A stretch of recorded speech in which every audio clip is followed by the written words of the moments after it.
नमस्कार, सलाम सर्वांना.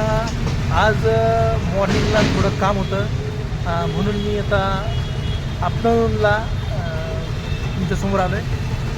थोडंसं खूप महत्त्वाचं काम होतं. दौंडला सकाळी जाऊन आलो. त्याच्यानंतर आता मी खराडीमध्ये एक बँकेचं काम होतं थोडंसं, ते केलं. आता वेट करतो आहे थोडंसं.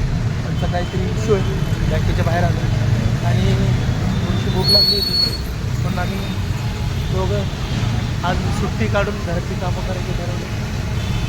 ज्यूस घेत होतो. आपण हसत असतो, कॉमेडी करत असतो, मी तर वेगवेगळ्या विषयावर बोलत असतो, कार्यक्रम करत असतो.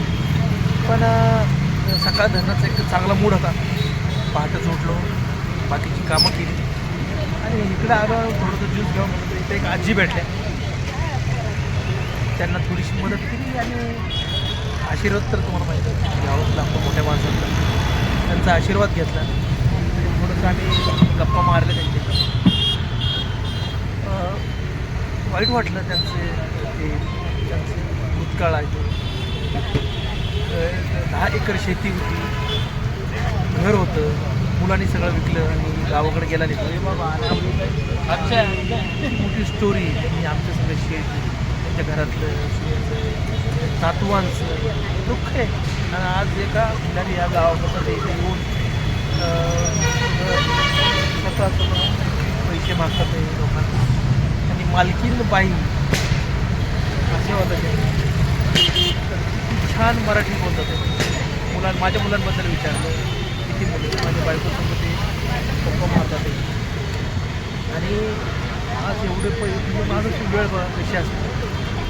तुम्ही आईवडिलांना सांभाळलं नाही तर त्यांची अवस्था काय होती. तर जेवढी माझ्याकडनं मदत होती तेवढी त्यांना मी करणार आहे. तुम्ही पण करा. असे भरपूर लोक आहेत की त्यांना असं सोडून गेलेत आपल्याच मुलांनी. चुकीचं आहे खूप. आपल्या आईवडिलांनी आपल्याला जन्म दिला आहे, तर आपलं काम आहे त्यांना सांभाळायचं, लक्ष द्यायचं त्यांचं. तर आज बघा ही अवस्था काय. तो आहे, तो बघेल. चला त्यांच्यासंग मी जरा गप्पा मारतो, परत एकदा आशीर्वाद घेतो आणि पुढच्या कामासाठी वाटतात. चला मग येतो आम्ही. हां, आशीर्वाद राहू दे. येऊ का? हां हां, नाही आम्ही येत जाईल, तुम्ही तर थांबत जावं. तर आजींना भेटलो, आशीर्वाद घेतला, खूप बरं वाटलं. खूप आशीर्वाद दिला. काही नाही, काही खाल्लं पण नाही त्याने. त्यांना 2 बिस्किटं दिली, ज्यूस पण नको म्हणले ते. बघा की मनात एवढं दुःख आहे, खाण्याची पण इच्छा नाही आहे. सुखदुःखाच्या 2 गोष्टी बोललो. ते म्हणले की परत तुम्ही कधी भेटताय. मग मी त्यांना बोललो की तुम्ही इथं थांबा, आम्ही येऊ तुम्हाला भेटायला. काय असेल ते आमच्याकडनं जेवढं जमत तेवढं करूया. बाकी काय आहे आयुष्यात. हां, आपल्या आईवडिलांना आपण करतोच. माझे वडील गेले,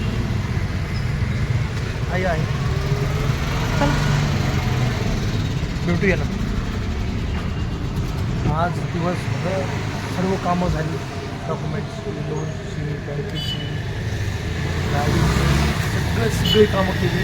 पण दिवसभर फिरताना एक गोष्ट खटकत होती की खराडीमध्ये जी आजी भेटली होती ती माझ्या सारखं मला ते आठवत होती. कारण की तिच्याकडं जमीन होती, घर होतं, सोनं होतं आणि तिच्या पोराने सगळं ते विकल्यानंतर मला सांगितलं होतं. आणि मी माझ्या पद्धतीने काय जेवढी व्हायची तेवढी मदत केली तिला आवडलं. त्यासमोर थोडंसं बोललो, गप्पा मारल्या. त्यातच ती अपेक्षा होती तिला कोणतरी बोलणारं पाहिजे. कधी असं नाही बोललो परत सारखं जाणार आहे, अशा लोकांना भेटणार आहे. पण एक गोष्ट मला विचारायची होती मला की आता घरी निघता मला आठवलं परत एकदा. मी आता दूध घ्यायला थांबलो होतो डेअरीमध्ये. आणि तुम्हाला सर्वांना एक गोष्ट विचारायची की मी बरोबर केलं का. ते माझ्या मनाला वाटलं की ते केलं बाबा, पण ते मी बरोबर केलं का. तर प्लीज मला तुम्ही कमेंटमध्ये सांगा. तर मला पुढं परत काम करण्याची संधी मिळेल किंवा मी काही चुकतं आहे माझं तर प्लीज मला सांगा. ओके, चला आता मी निघतो घरी. परत सकाळी कामं आहेतच. बाय.